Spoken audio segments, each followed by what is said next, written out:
Hey guys, Steven here with STS Pickleball, and welcome to Paddle Meta-Analysis episode number 4, where we talk about all things paddles. So without further ado, let's dig straight into it. So first up, we have the new Franklin C45. This paddle is really solid. It does come in at $229. Of course, you can take 10% off using code STS Pickleball, as with any website in the space. But I think the price is a little high, to be quite honest. It is a foam enhanced Gen 3 paddle. It does get really good spin. Upper 2100s, lower 2200s. I haven't averaged out all my spin numbers yet, but those were the results that I was getting when I was testing this. It does have a fine peel fly texture, which I find interesting. It's not utilizing extreme grit to get that spin, but it's also a 14 millimeter paddle, so it's a lot more poppy off the face than a 16 millimeter. And so you don't really feel it pocketing as much. There's not a lot of dwell time with this. So very interesting that the spin numbers came in so high. Aesthetically speaking, I think it's a really beautiful paddle. The grip feels super nice. Top tier grip. I do like this sort of metallic blue around the edge guard. I think they did a really good job aesthetically speaking. I think it's a beautiful looking hybrid paddle. So this paddle comes out on March 5th, I believe. And I think this will be a great alternative to the 11six24 power paddles. I think it feels like a 14 millimeter version of the Vapor Power, as far as kind of just the general overall feeling of this paddle. I think power-wise, they're fairly relative. This might have just a touch less power, but it does have a bit more pop, given that it's a 14 millimeter version. I do know that Franklin will be coming out with different shapes as well. Not with the first release. The first release will just be the C45 in this 14 millimeter hybrid shape, but late March, early April, we will see some different thicknesses coming out and some different shape designs from Franklin for the C45 paddles. So I think it's a really solid paddle. Again, priced a little bit high, but if everything else is sold out, on 10% off, you're looking at $207, I believe. And it's still cheaper than the CRBN TruFoams. More expensive than the 11six24 power paddles, but if the power paddles are sold out at that time and you're looking for a different alternative, I think this is a great option. Or if you're looking for just a 14 millimeter version of what those 11six24 power paddles feel like, this one would also be a great option for that. So that breaks down kind of the C45 as far as I know it thus far. Stay tuned for a dedicated review closer to the release date on that one. So next up, and I just got clearance to talk about this one, we have the unmarked elongated from Mark Pickleball. And it's a pretty cool design. They're doing this sort of gradient on the side with the green and the white. I do like it. As far as aesthetics go, solid. As far as performance goes, really solid. This paddle is utilizing a 10 millimeter core cell size in the polypropylene. So to break that down in simple terms, it's the exact same core type that PaddleTech is utilizing, but this is thermoformed. So basically what Mark Pickleball is trying to do here is give us a thermoformed version of a PaddleTech paddle. So this would be essentially like the TKOC as far as the shape design from PaddleTech, but this is thermoformed. So we're going to have a larger sweet spot. It's going to be a little bit hotter off the face, but I think the sweet spot improvement with that 10 millimeter core cell size power will be actually a pretty awesome combination. So this feels great in play. Tons of power, tons of pop, really good spin. The grit on this is like that sandpaper, like where you pick it up and you're like, how is this even legal? It doesn't feel like overly sandpapery where it's like, you would get flagged at a tournament. It's nothing like that. There have been a couple paddles that I've tested recently that were like that. But yeah, I think it's right on the threshold. I think they're really trying to push the boundaries on this one, and I think they're doing a really good job. So definitely keep an eye out for the unmarked pickleball paddle. I think this one's going to do pretty well, actually. I think a lot of people have been really interested in what a 10 millimeter core cell size paddle would feel like if it was fully thermoformed. And I can tell you from my personal experience that it is a really good paddle. So, all right. So next up, let's go ahead and, we'll save the J2K plus 11six24 power CRBN TruFoam comparison for the end. But let's go ahead and jump into the Evora Rhapsody 13. I was sent this paddle, and basically what they're claiming is that they're utilizing some form of kind of like a gel in the center of the core, basically trying to make it like the largest sweet spot paddle in the space. Does that actually come through in play? Not a ton. I mean, this is one of those paddles for me where I picked it up. It feels okay. The general design and the weighting of it feels, I hate to say that, a little cheap. And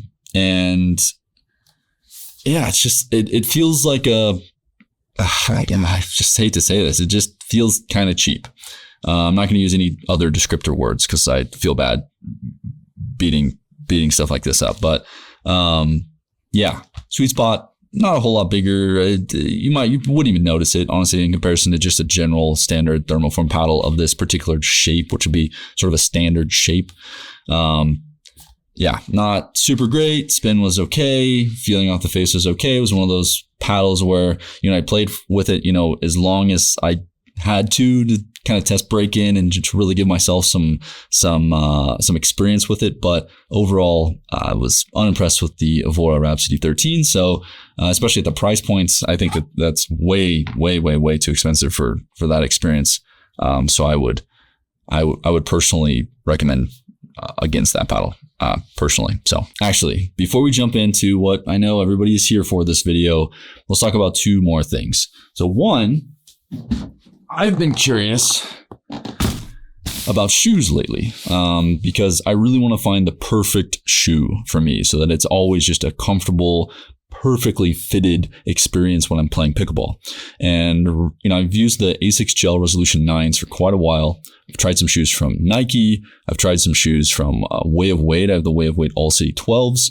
And then I recently ordered a couple pairs of Mizunos, different types of Mizunos, the Babolat Jet Mach 3s, and Selkirk actually sent me some shoes as well.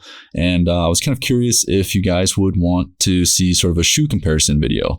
Either way, I'm going to be doing some comparisons on my own. So if you'd like to see that, let me know in the comments down below, and I'll make that happen so that you can get some more information and insight into different types of shoes, and hopefully that helps you out. All right, so the last thing I want to talk about before we jump into the power paddle comparison, which I know that's why you're here, but bear with me. Let's talk about these new Selkirk 008 paddles. So Project 008, they're called the PureFoam paddles, and this is the Tour Shape 16 millimeter, their new Tour Shape. Elongated handle, really nice handle space here. Sort of like a hybrid face shape design.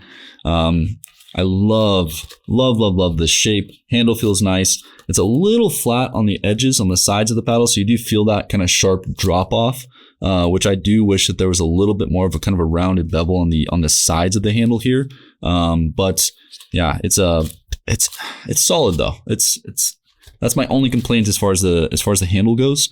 My complaint as far as playability on these is the sweet spot is a little tight on these. So power's good. I'd say it's kind of like more like all court, maybe slightly higher end of all court ish. But spin solid, but the sweet spot's really tight on these.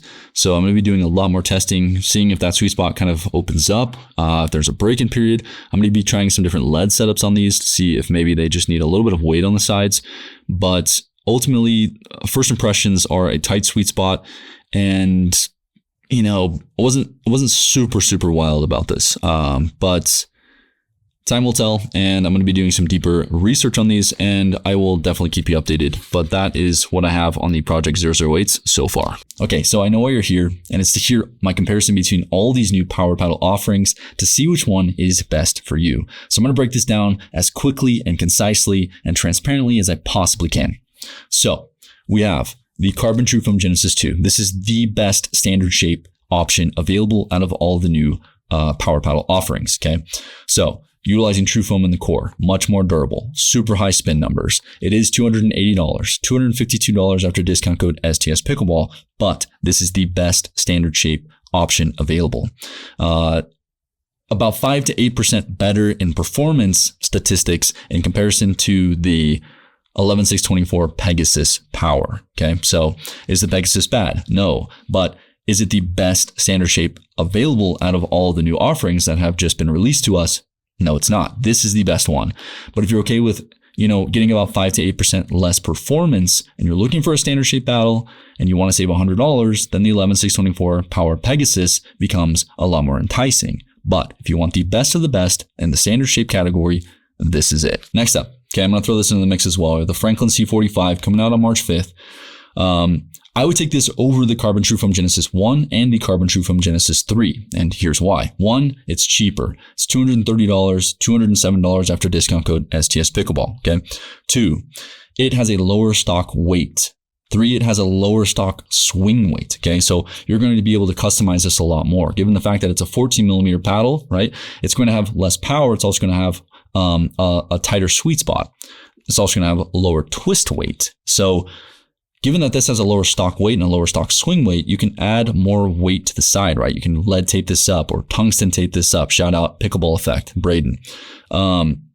This is a great offering. I would take this over the TruFoam Genesis 1 and 3 if you're looking specifically for a 14 millimeter paddle. Okay, so 14 millimeter paddle in this general shape, this is the winner, right? Currently.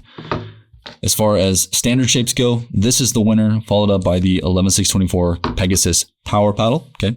And then now we're going to open up the category to just everything, right? So let's go ahead and talk about the Vapor 16 millimeter hybrid from 11six24, the new Power Paddle offering. Okay. Here's a golden nugget here and something that I really wanted to talk about and touch on.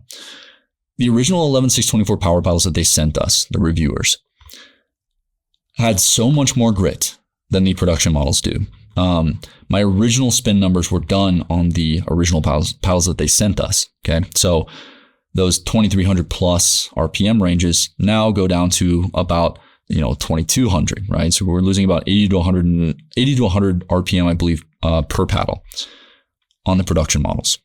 Okay. So the models that you get, if you purchase these paddles, will have 80 to 100 RPM less stock spin than the models that I was testing. So now that the 11six24 Power Paddle production models are getting less spin, the J2K Plus and the J2Ti Plus become a lot more enticing. They're cheaper. They come in at the J2K Plus comes in, I believe, at $145 after discount code STS Pickleball. That's my Kevlar specific code on Honolulu Pickleball. And then the J2Ti Plus comes in, I believe, at $155. My code for the rest of the website outside of Kevlar specific paddles is STS10. And I believe that brings us to $155. I'm pretty sure. But these are spinning higher than the 11six24 Power Paddles now. They have relative power, relative pop. They also are from a company that we trust. These were the top rated paddles of 2024.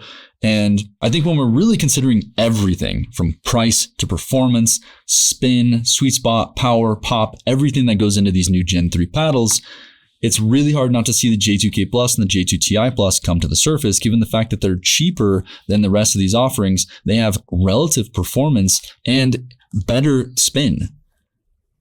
I mean, these are amazing. I mean, they're super, super, super good paddles. I think people are skeptical about the refresh program right now, but at the end of the day, Honolulu offered the refresh program as a means to basically give you the option to refresh your paddle just in the theoretical potential that these paddles break down quicker, right?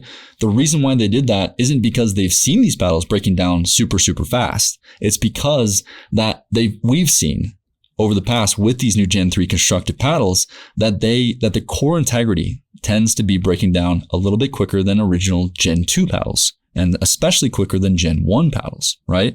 And so what the owner of Honolulu did is he basically said, well, since Gen 3 paddles seem to be breaking down quicker in the marketplace, right? I'm just going to offer a refresh program and allow these people to get paddles at 50% off if and when that does happen. He doesn't know. I don't know. Nobody knows yet if these are going to be breaking down. I haven't really had any issues with my J2K Plus or my J2Ti Plus, to be quite honest. But I see it more as a transparent play than a play that should be receiving skepticism, right? And I honestly commend them for that, because I think that Yola or any of these other companies offering Gen 3 paddles should have something in place to respect the fact that we're spending our hard-earned money on things that are breaking down probably a bit faster than they should. And that goes for just about all paddles in the space. So that's where I'm at with that as far as the refresh program goes. So to break this down very simply, standard shape paddle, best of the best right now, Carbon TruFoam Genesis 2, right? 11six24 Power Pegasus right behind. Again, I would take the Franklin C45 over the Carbon TruFoam Genesis 1 and Carbon TruFoam Genesis 3 if I was looking for a 14 millimeter. And then again, all encompassing everything from price to performance, everything taken into consideration. I think the J2K Plus is my number one pick right now, followed by the J2Ti Plus. I think it's just really hard to beat a $145 Gen 3 paddle that performs as good as anything on the table right now. So that's where I'm at with that. And I hope that I was able to clear this up for you and help you kind of navigate how best to spend your time and your money moving forward. So that's it for Paddle Meta Analysis episode number 4. I hope that it was helpful. I hope that I helped you kind of navigate the paddle space. And I just really, really hope that I am of some help for you. If you want to see my review of the Titan ball machine, you can click right here. Have a freaking wonderful day, and I'll see you in the next one. Peace.